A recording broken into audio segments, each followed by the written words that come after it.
Are you a musician that finds sometimes when you're around other musicians and they're very talented and they're doing great work that you feel like an imposter and you shouldn't be doing this and you'll never be as good as them? Is there that flip side that I have and some others have when you meet other musicians that aren't putting out the effort or just aren't quite figuring it out? And it can make you feel like maybe this isn't a good idea and music isn't the thing for you. Both sides of this coin are the same thing that we call imposter syndrome, and it can make you feel like you don't belong or maybe music isn't for you. But I promise you that's not the case. I've got 8 great steps to go over how to avoid this situation, and we should have a think on that.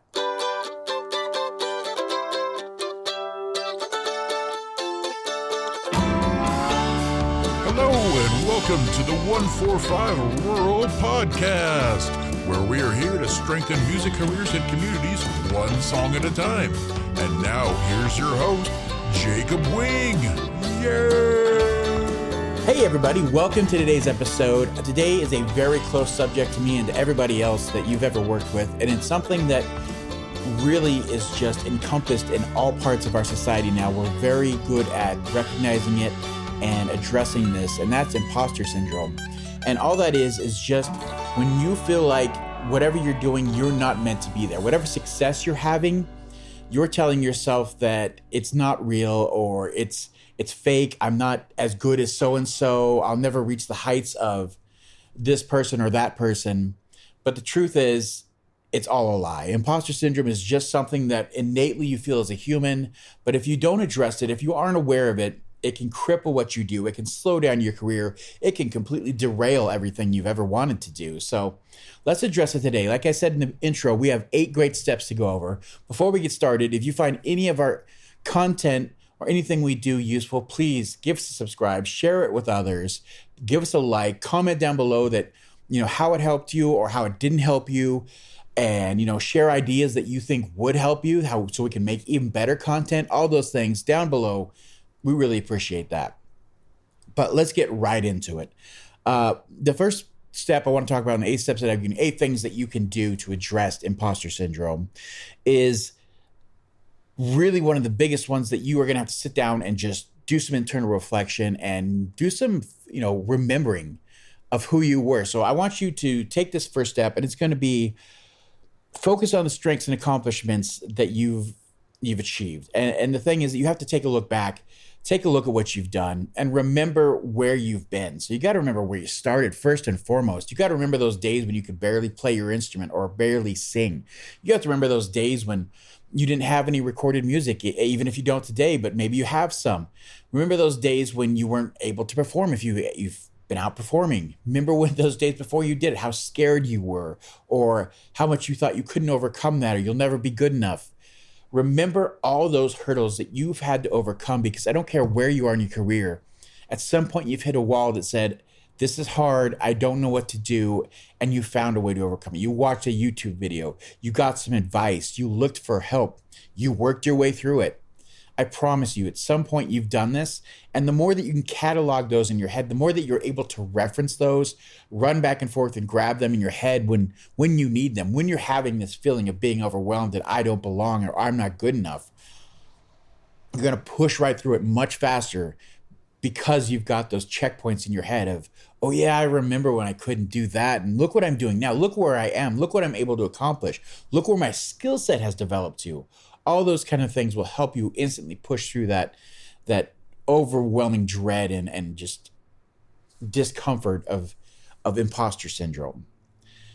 The next one I want to talk about, number 2, is seeking validation from the others around you. And this comes from developing a career and surrounding yourself with those like-minded people that no matter where they are in their career, they also want to see you succeed. You want to have those people around you because they're the ones that are going to reach out and tell you, hey, I love this song you just put out, or your playing on this song was just unbelievable. It inspired me to get better and to put out more music. Those people that will take the time to reach out and tell you that what you're doing is great, how you're winning, not find ways to tear you down or just ignore you.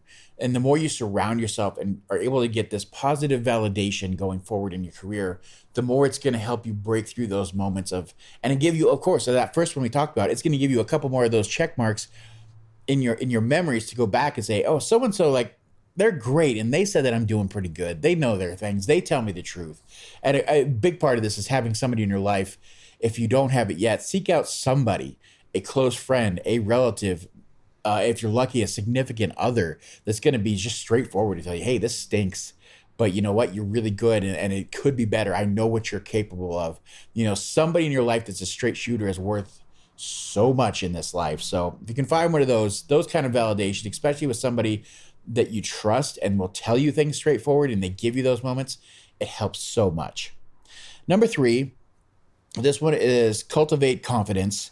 And it's just one of those things that when it comes to imposter syndrome, something that really causes this is when you have somebody else around you in your life and you can see them doing very well and they're just oozing this confidence and they're able to do all these things and they're commanding a room and they instantly make you that give you that feeling of, I want to be that person.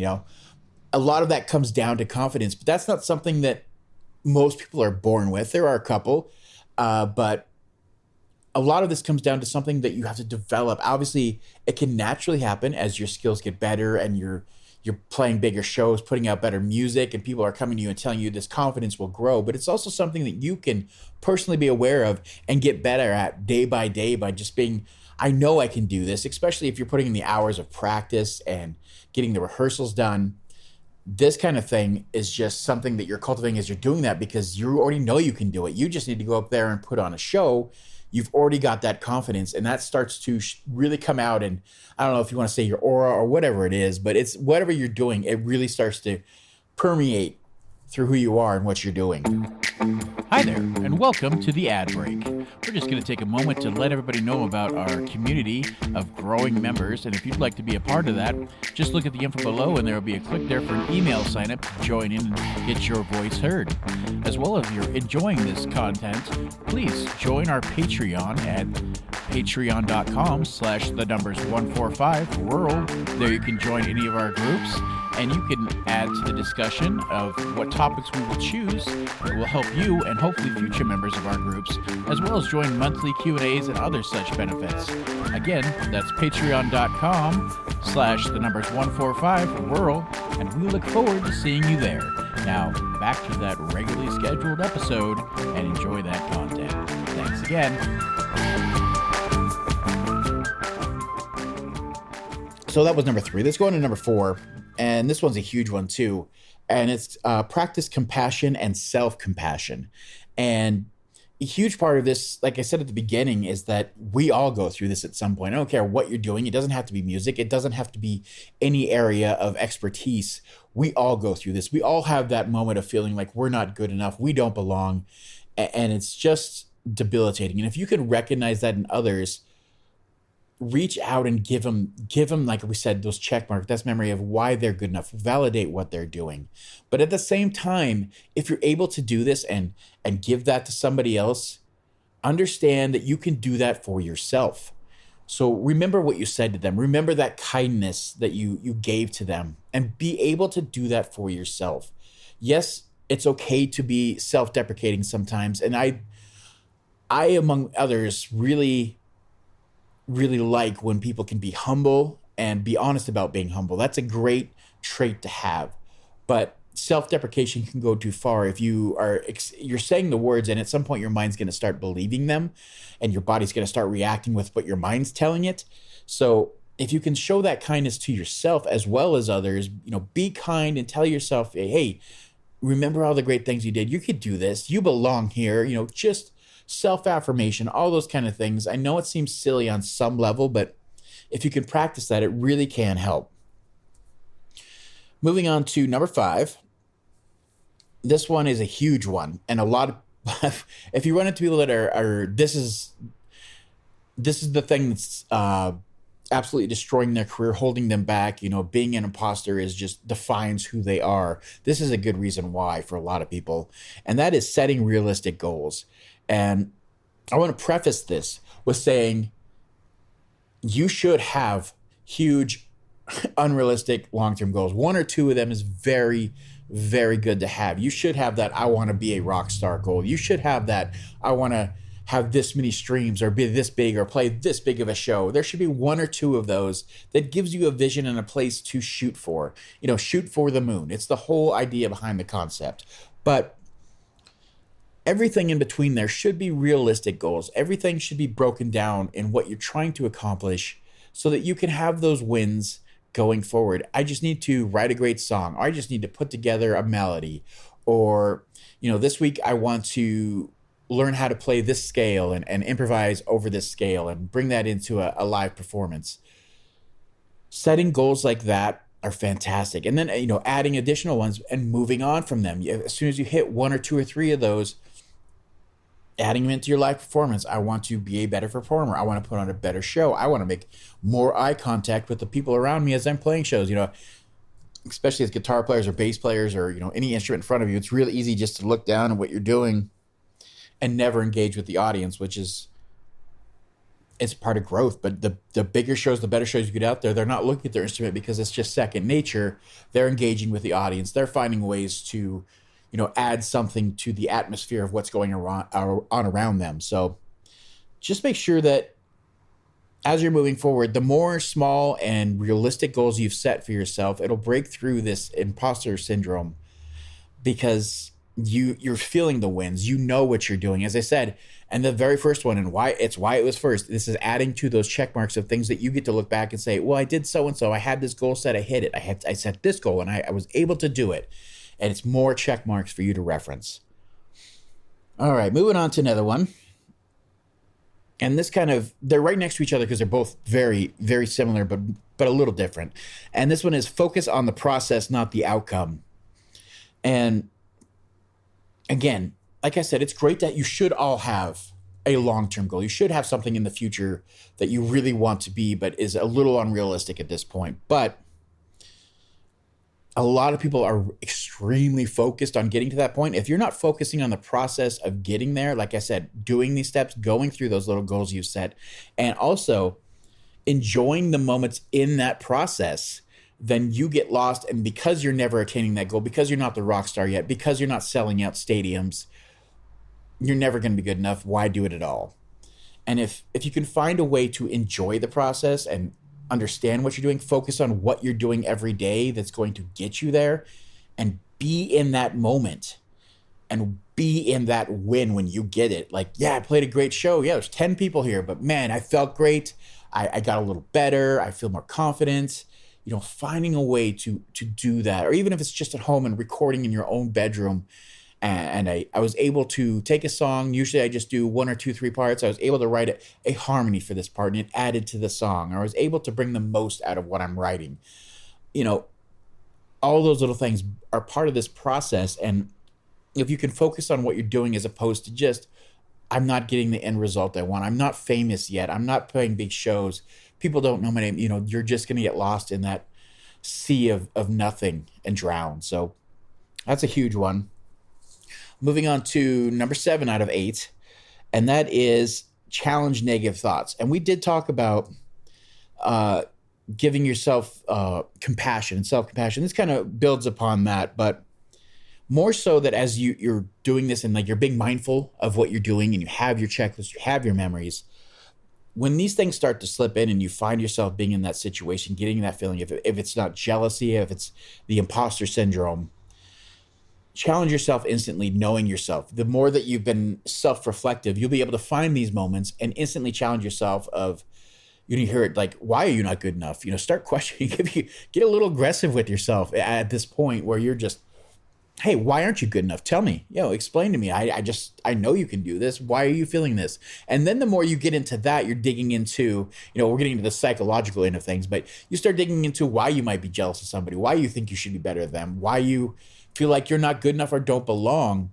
And the more that you're addressing these issues and digging into the real root of them, like, oh, it's because, I'm jealous of them because I should have these numbers, but maybe it's because I'm not putting in the work, or maybe it's because I haven't quite got the opportunities, if you want to call that luck.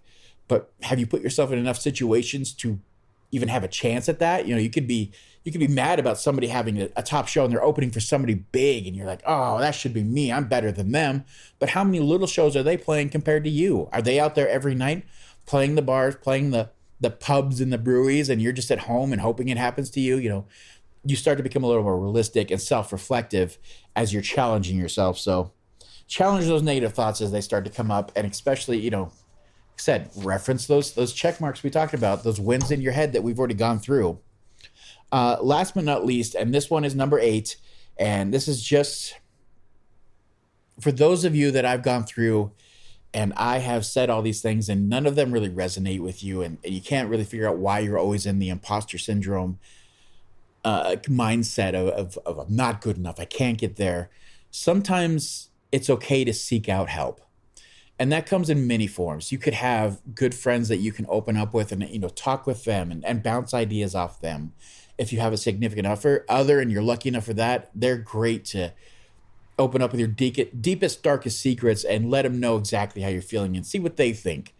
Beyond that, it's okay to seek out therapy. That's not a bad thing. Some people just need somebody that is trained and can help them bounce the ideas back and forth and give them a structure and an idea of why you're in this mindset, how to address it better, give you some tools that you just wouldn't have before.